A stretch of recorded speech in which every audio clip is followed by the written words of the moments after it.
Well, hi everybody, Bill here from Today in Iowa. Is there anything more exciting than getting a new tractor?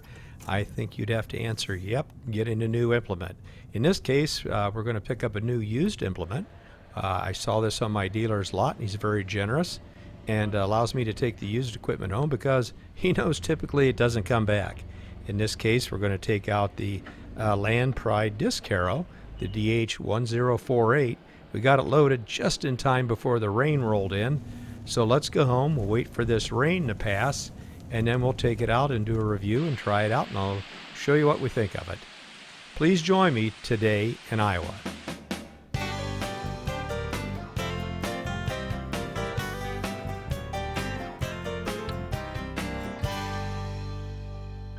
Well, hi everybody and welcome back. Here is a list of the equipment we're going to be using today. I'll always try to post that up front so you know what the video is going to be about in case you're interested.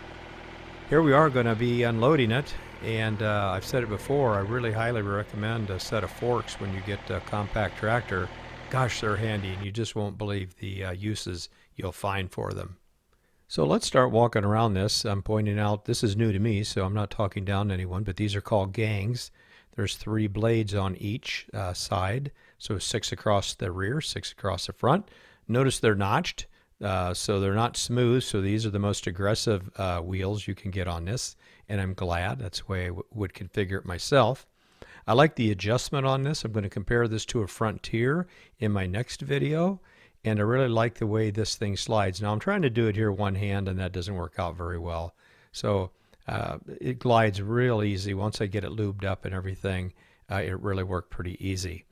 This is 4 feet wide. This is a perfect plow for a 1025 or 2038. What I'm trying to show here is the pin size. It seems pretty small here, doesn't it, for that connection? So let me show you what I found at one of my implement stores in town. How about these at Farm and Fleet? They go on over this and make them bigger and more difficult to come out.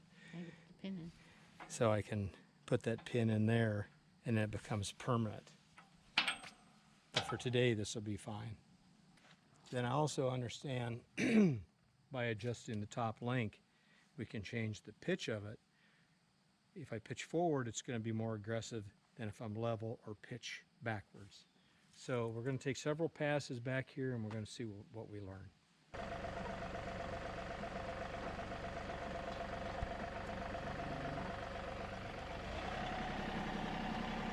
The literature that Land Pride puts out says the DH10 series is advertised as an economy disc harrow.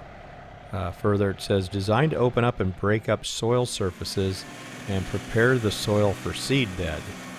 It says they're adapted for a category 1 to 3 point hitch, mounting on tractors between 20 and 40 horsepower.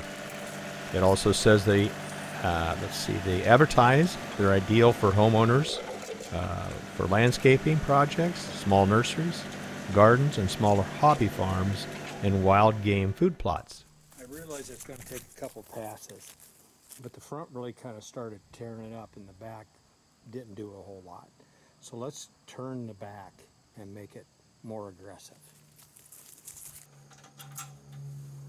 So now we're running what I've heard a lot of people refer to as the X. Let's see what this does.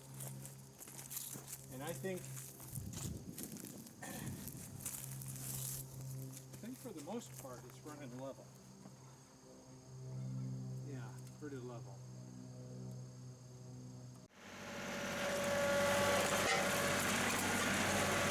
Well, the X pattern seems to be working a little more aggressive, doesn't it?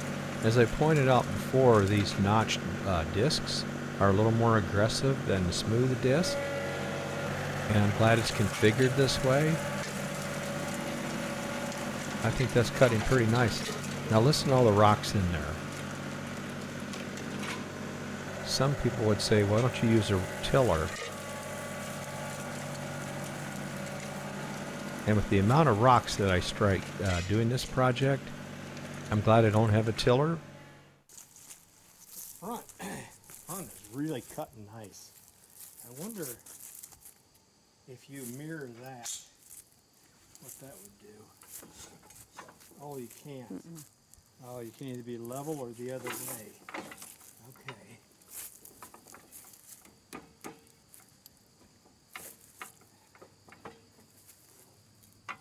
Leave and love. Fix all that.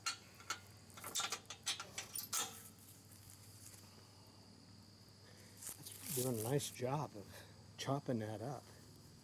I've heard them described as like a an alternate to a tiller. Mm-hmm. What I'm trying to do is blend this existing lawn in to the new area. That's why I'm coming back into grass and kind of tapering. I'm going to come back in here a little bit more, make a few more passes, and hopefully when we're done, it flows together a lot better.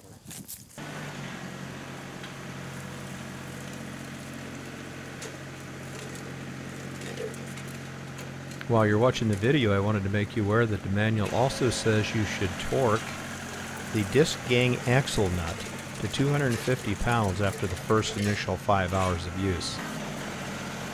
So that's something I'm going to take a look at after this job here. There is a torque value chart included in the owner's manual, so I'll take a look at that. Also want to point out there's nothing on this to lubricate.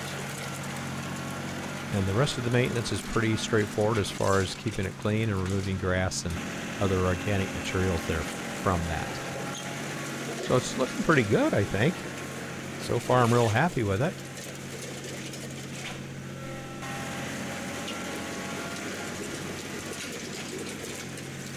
Land Pride does offer a DH15 and 25 above this model. It reads that the 25, the DH25, is to be used with tractors between 35 and 100 horsepower.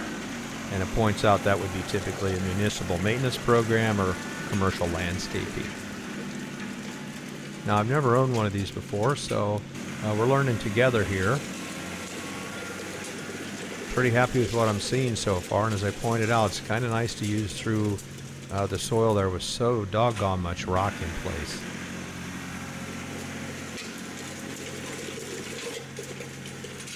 There we go. There goes the harrow right off the back of the tractor.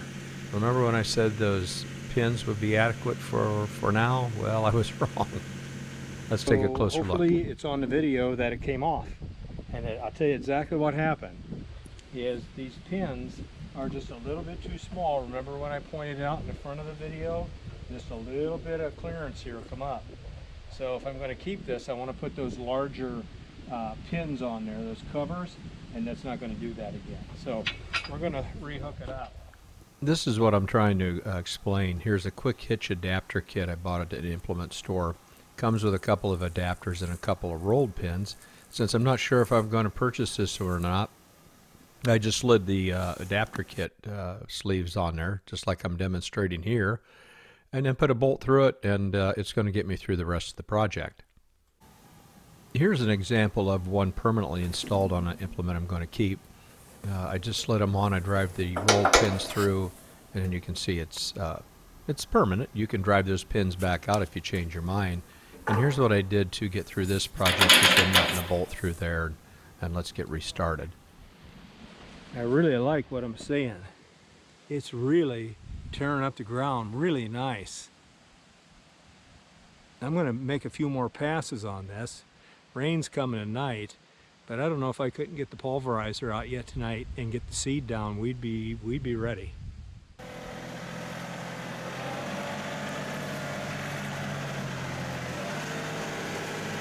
Well, here we are. We're going again. Everything's hooked up and secure now. You're listening to the amount of rocks through there. I'm going to have a lot of picking up rocks by hand, aren't I? But I really like this disc. It's a nice width. There you can see it's not as wide as the tractor, but the 4-foot works very well on this tractor. The next video is going to be a 6-foot wide Frontier comparison with the Land Pride. He's got a used a used Frontier up there, 6 feet. I'm going to bring them both home, and only one will go back. So you may want to watch for that video.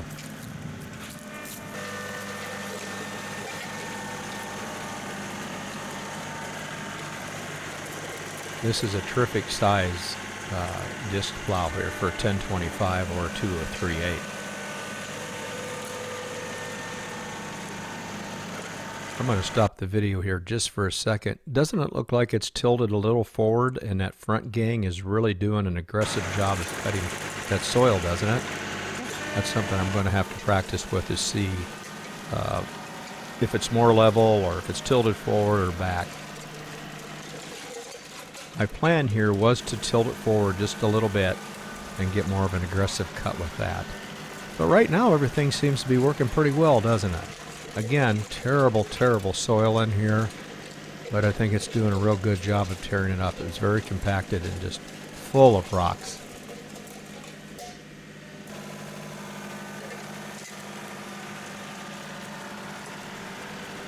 I've had a couple of viewers recommend a power hydraulic top link for the tractor, and I don't think my dealer wants to do it, to be honest.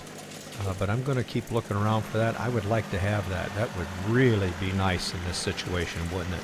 To be able to tip that forward or back and change that aggressiveness.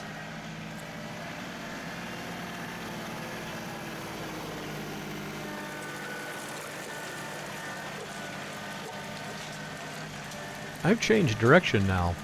I thought kind of like a cookie cutter, cutting it one direction, then change and go the other direction. And it seems to be chunking it up there nicely, doesn't it? Don't know if that's good practice, but I'm going to try it here today and see what the results are. And I'm happy so far.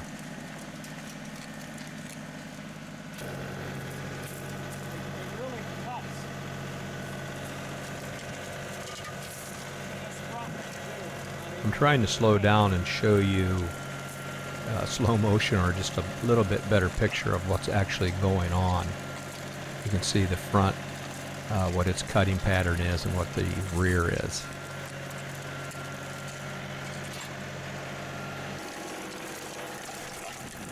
There's another close-up. I hope that helps explain what's actually going on there.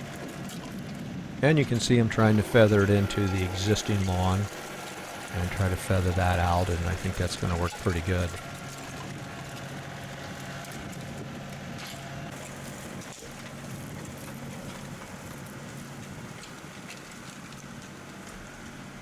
I'm going to come back with a backhoe project and bury that stormwater drain there. I wish I would have been thinking a little bit more. I just put it to daylight there on the downhill side, and later this year I'm going to go ahead and trench that in and take it all the way down to the bottom of the timber floor there and get it off that hillside. Some additional information you may want to be aware of while you watch this is the disc blade size is 16 inches. This plow right here, this 48, weighs 421 pounds. You jump up to a 60, then it jumps up to 533 pounds. The weight load per disc is 35 pounds per disc.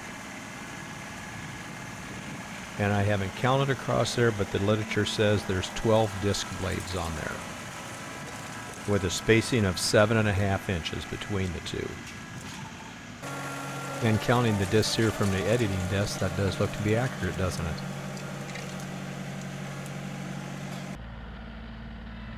Well, let's take a look at the top view here. Here I am again trying to work in the feathering of the existing yard. And I've got some pretty large oak trees around this area, so I don't want to get down too deep and scuff those roots up either, so this is working real nice.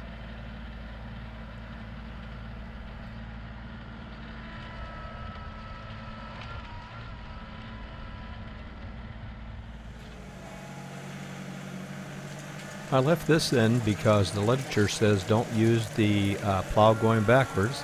And being a man, I figured, well, let's see what happens when you go backwards. And you see I did adjust the gang straight.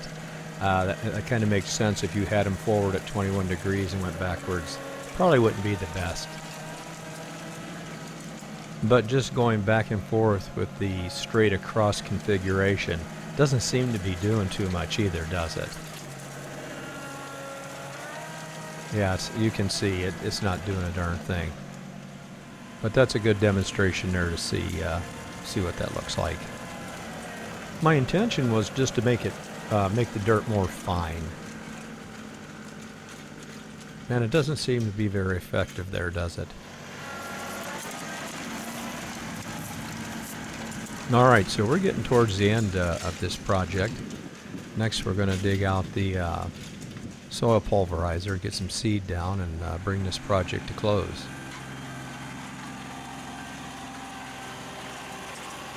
My intention here is to just run the spike rollers over the dirt and kind of break it down a little bit further. I'm really not counting on the front teeth there to break that soil up much more. There you can see the pitch is kind of back on the rollers. I'm just trying to roll that out a little bit smoother and nicer.